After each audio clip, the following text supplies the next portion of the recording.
E aí, galera, tudo bem? Estamos aqui com mais uma aula de história, dando continuidade, então, no PET número 3. Na semana passada, a gente falou sobre centralização monárquica e a formação dos absolutismos monárquicos na Europa. Agora, a gente vai entrar em alguns casos mais específicos, como é o caso de Portugal. Portugal foi o primeiro Estado nacional a surgir na Europa, de fato. Ele vai surgir ainda em meados do século XIV. O segundo vai surgir só no final do século XV, então isso dá uma vantagem muito boa para Portugal, inclusive para Portugal iniciar o processo das grandes navegações.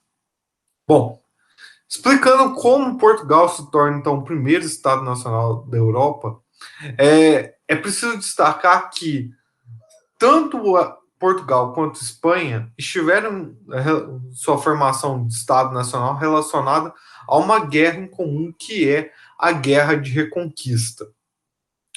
Durante a Idade Média, os povos muçulmanos expandiram-se desde lá da Península Arábica, passando pelo todo o norte da África, conquistando todo o norte da África, e começaram a conquistar parte da Europa. Foram barrados apenas por volta de 723 na Batalha de Poitiers, na Espanha. Na, e isso barrou, então, os muçulmanos a ficarem configurados nessa região, na Península Ibérica. Os povos que antes ocupavam lá, que eram os povos europeus e cristãos, ficaram condicionados ao norte da Espanha e formaram o que a gente chama de reinos espanhóis. Bom, no final do século XIII, começa-se então um movimento desses reinos espanhóis para readquirir a terra que antes era dos cristãos espanhóis. Essa guerra é a Guerra de Reconquista. Nesse contexto, um nobre chamado Henrique de Borgonha realiza uma série de serviços a favor do rei de Castela, um desses reinos espanhóis, e como bonificação desses serviços militares prestados por Henrique de Borgonha, ele ganha um pedaço de terra chamado de Condado Portucalense. O Condado Portucalense, então, seria a base da formação do Estado Nacional Português. Porém, a independência de Portugal e a formação do que de fato seria o Estado Nacional só veio com seu sucessor, que foi o. Deixa eu procurar aqui para não falar besteira para vocês, que foi o Afonso de Borgonha, que ficou conhecido então como Afonso I, primeiro rei português. A formação do Estado português não veio sem uma guerra, ou foi necessário estabelecer uma guerra contra o reino de Castela, que foi quem tinha cedido um pedaço de terra a Henrique de Borgonha, e essa guerra só foi vencida porque houve, junto com o rei Afonso, uma união de uma nobreza de terras ali, ou seja, pessoas que eram vassalos do rei Afonso I, mas também o apoio dos comerciantes, da burguesia. É ela que vai financiar a formação de um exército forte para que Portugal obtivesse sua independência. Então, em 339, Portugal obtém, então, de fato, a sua independência, 1339. Porém, em 1383, o rei Fernando I, ele ocupa o trono, mas não deixa nenhum herdeiro. Ele assume o trono muito velho e não consegue deixar nenhum herdeiro. E quando morre, pelos laços consanguíneos ali, o, o parente mais próximo que ele tinha era um primo, que por coincidência era o rei de Castela. Ou seja, por esse modo, Portugal voltaria a pertencer ao rei de Castela. A nobreza portuguesa e a burguesia portuguesa, já se acostumando com a ideia da independência e o desenvolvimento que Portugal havia alcançado, não vão aceitar uma nova unificação de Portugal a Castela. E aí vão estabelecer uma guerra contra os espanhóis para manter a sua independência. Essa guerra ficou conhecida como Revolução de Avis. E, graças ao apoio muito forte da burguesia, até financiando a formação de um exército nacional, que eu falei que é a base para toda a monarquia nacional da Europa, Portugal sai vitorioso e chega ao trono João de Avis, que ficou conhecido também como João I. Desde aí, Portugal se manteve independente em relação à Espanha, pôde continuar com seu reino próprio e se desenvolver economicamente e politicamente.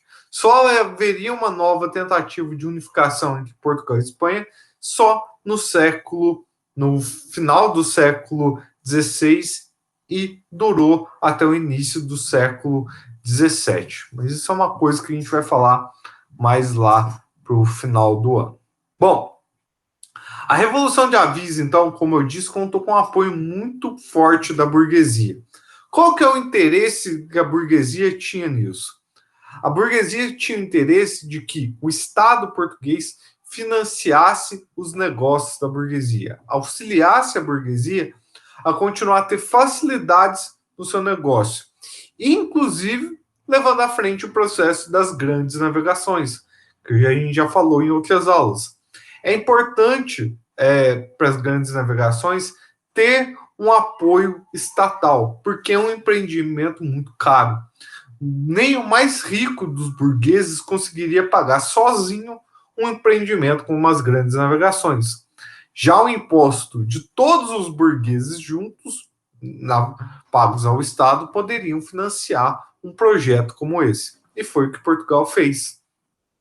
Graças aos outros tantos motivos lá que eu já falei nas aulas passadas, Portugal conseguiu, sendo o primeiro Estado nacional da Europa, a investir nas grandes navegações.